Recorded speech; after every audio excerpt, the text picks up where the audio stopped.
Naghahanap ka ng trabaho? Fresh grad. Lipat kumpanya? Do this 5 things to get hired. Hi there! It's me again, Teacher Jelly, ang inyong teacherelang lingkod. If you haven't subscribed yet, hit the subscribe button below. Isama niyo rin ang bell notification para pag may bago akong uploads ay updated kayo. Marami talaga ang naghahanap ng trabaho sa panahon na ito. Kaya ito ang 5 mahahalagang bagay na dapat gawin bago ang job interview. Before anything else, kung meron kang nakababatang kapatid, anak, pinsan, pamangkin o inaanak na gusto mong umiwas sa gadget at matuto habang nasa bahay, here's our workbook number 2, which retails for 220 pesos. But because we are on sale, we are only selling it for 165 pesos. 40 colored pages na po ito with a theme, so you can choose from the 2 designs available, yung design na pang boys and design na pang girls. What's good about this is it can be delivered to your doorstep because you can order through our Shopee account. The name of our shop is Sale Setter, and the link is in my description box below. Ano pang hinihintay nyo? Add to cart na! Ano-ano ang 5 bagay na dapat gawin para siguradong ma-hire? Point number 1. Research about the company. Ika nga nila, huwag kang pupunta sa gera na wala kang dalang bala. Research is very important sa mga panahon na ito, lalo pat napakadaling magsaliksik gamit ang mga teknolohiya. So, Teacher Jelly, what to research? Number 1, research about the mission and vision of the company. What have they been doing for the past years? Ano yung ini-aim nilang goals? Importante din na alam mong aligned ang iyong mga principle or belief sa mission and vision ng kumpanya na papasukan mo. Next, research about the products and services na ino-offer nila. Ayun ay napakahalagang bagay, no? Dapat alam mo kung ano yung kanilang ginagawa. Kung sila ba ay nag-offer ng services o kung sila ba ay nagtitinda or nagbebenta ng mga certain products. Next, alamin mo kung sino ang kanilang target clients or yung kanilang target market. Lastly, isa sa mga pinakamahalagang bagay din na dapat nating alamin ay ang salary range for the position that you are applying for. Because there's a great chance that you will be asked about your salary expectations. At least you have an idea, diba? You know what to say. Dahil ni-research mo na ano yung average amount o yung salary na kanilang pinapasahod para sa ganitong klaseng posisyon. Dahil posible yung itanong sa'yo. In connection to that, we have point number 2. Anticipate job interview questions. We don't want to be caught off guard. So, kumbaga ayaw natin na hindi tayo handa sa mga itatanong sa atin. Para maiwasan yung panic, fear, and embarrassment, anticipate the job interview questions that might be asked of you. So, what are you gonna do? It's very simple.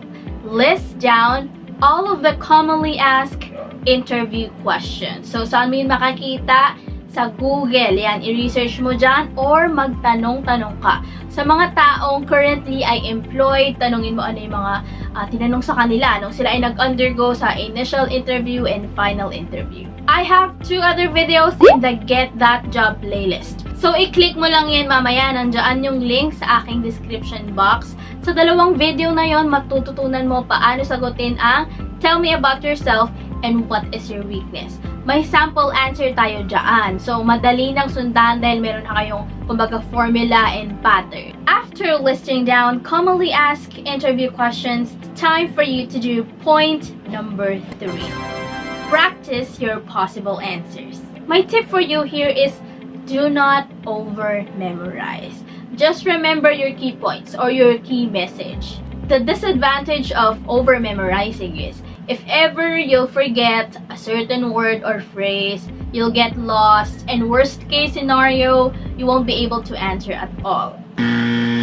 So, kapag may nakalimutan kang salita, ay dyan na mag-i-start yung magpapanik ka na, ganto ganyan, kakabahan ka na. So, it's better na intindihin mo yung key points o yung key message na gusto mong sabihin sa iyong sagot. Repetition is very important. So don't just practice once, practice a lot of times. My additional tip is record yourself while practicing.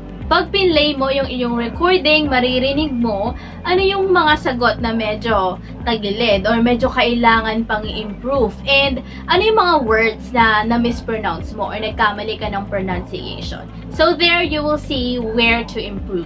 Another tip that I think is very effective. Personally kasi this is what I've experienced, do a simulation. I'm very grateful to our professor in college because they really prepared us before we even graduated. So, nagkaroon kami ng resume writing, mga ganun, recommendation letter writing, cover letter writing, and lastly, we had a job interview simulation wherein kami ay nagtanungan, we acted as an interviewer and an interviewee. And that, I think, is very effective because I was able to apply what I have learned from my classmates and I was able to remember the good answers to say. So you can ask a family member or a friend to act as your interviewer or yung taong magtatanong sa'yo. At syempre, ikaw yung interviewee at ikaw yung sasagot sa mga tanong. Record your conversation. Watch it to look for parts which still needs improvement. Point number 4. Recheck your documents. This is a very essential step. Documents should be neat. Okay? Walang folds, walang tupi, tiklop, ganyan. Hindi yung mukhang kinalahig ng manok, no? So, paano natin i-preserve yung ating mga documents na walang fold? Ilagay natin sa folder, envelope, mga clear book, ganyan. Next, your documents should be duplicated. If not duplicated, pwedeng triplicated or kahit ilang copies. The important thing is that you have extra copies because sometimes it's not a one-on-one interview. Sometimes it's a panel interview. When we say panel interview, there are a group of people interviewing you, asking you questions, no? Pwedeng 3 to 5, ganyan. What I've experienced before is 5 yata. 5 people ang nag-interview sa akin nung nag-apply ako sa aking scholarship and nung ako ay nag-apply do sa aking unang trabaho. So, ayun, you should have extra copies of your documents. Next, documents should be grammatical and free of errors. Alam niyo, minsan talaga ay na-overlook natin yung mga maliliit na bagay. So, hindi may iwasan na minsan tayo nagkakaroon ng typographical error, ganon, yung tipong alam mo naman yung spelling pero nagkamali ka ng type. Meron din tayong mga overlook na certain parts ng ating mga resume, ganyan. Minsan hindi natin nakukumpleto yung detalye na kailangan nating i-indicate. Or mali pala yung ating contact number or email address. So, we also have to check on that. Lastly, baka meron tayong mga ungrammatical phrase na naisulat natin sa ating mga documents. So, there's still a way to correct that.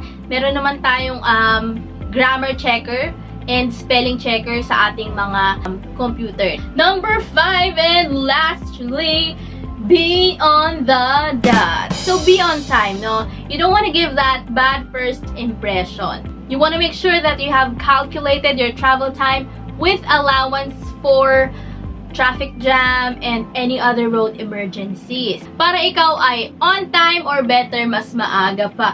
Because you know what's up, Philippines! And that's it. Huwag mong kalimutan na i-share ang video na ito sa mga taong kasalukuyan naghahanap din ng trabaho katulad mo. Leave a thumbs up at mag-comment ka na rin ng gusto mong susunod nating topic para sa ating next video. I'll see you again, syempre. Bye-bye! Oh, nandito pa rin kayo. Before I finally end this video, I just want to give a huge shout out to Ma'am Mirna Omari na ngayon ay nasa Luanda, Angola. So mag-ingat po kayong lahat dyan, teachers, mga Filipino teachers natin sa ibang bansa. Pinoy, galingan nyo pa po at mag-ingat po kayo. Alam niyo naman ang panahon ngayon. Thanks for always watching.